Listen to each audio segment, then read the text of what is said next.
할렐루야. 2021년 4월 13일 화요일입니다.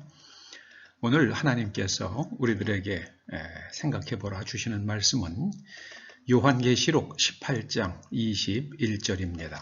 함께 읽어보시겠습니다. 이에 한 힘센 천사가 큰 맷돌 같은 돌을 들어 바다에 던져 가로되 큰 성 바벨론이 이같이 몹시 떨어져 결코 다시 보이지 아니하리로다. 바다에 던져진 맷돌은 떠오르지 못합니다. 그걸로써 영원히 물속에 수장됩니다. 이처럼 이 큰 성 바벨론, 마지막 때에 하나님을 대적하는 큰 성 바벨론이라 불리는 나라는 완전히 멸망되어서 다시 보이지 아니할 것이다. 이렇게 말씀하십니다. 큰 성 바벨론은 마지막 때에 하나님을 대적하는 강한 나라입니다.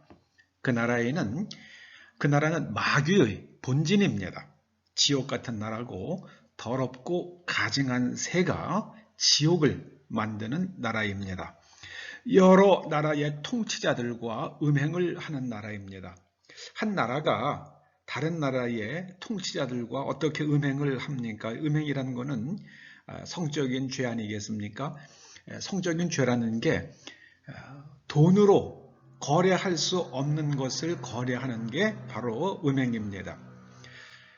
여러 나라의 통치자들과 음행을 하는 나라, 거래해서는 안 되는 것을 거래하는 나라입니다. 대기업들과 더불어 대규모 자금을 주무르는 나라입니다. 그 죄가 하늘에 사무치는 나라입니다. 하나님께서는 하나님의 백성들은 그 나라를 떠나라. 그리고 그 나라가 받을 재앙을 받지 말라. 이렇게 말씀하십니다. 큰 성 바벨론은 다시 보이지 않게 될 것입니다. 이미 나타났는지 아니면 장차 나타날 것인지 우리는 하나님께서 주시는 지혜로 살펴야 할 것입니다. 이 나라에서 거래되는 품목 가운데는 종이 있습니다. 이 종으로 번역된 헬라어는 소마입니다. 인간의 육체를 가리킵니다. 인간의 육체를 사고 파는 나라다. 그렇게 말씀하십니다. 그리고 인간의 영혼도 사고 팝니다.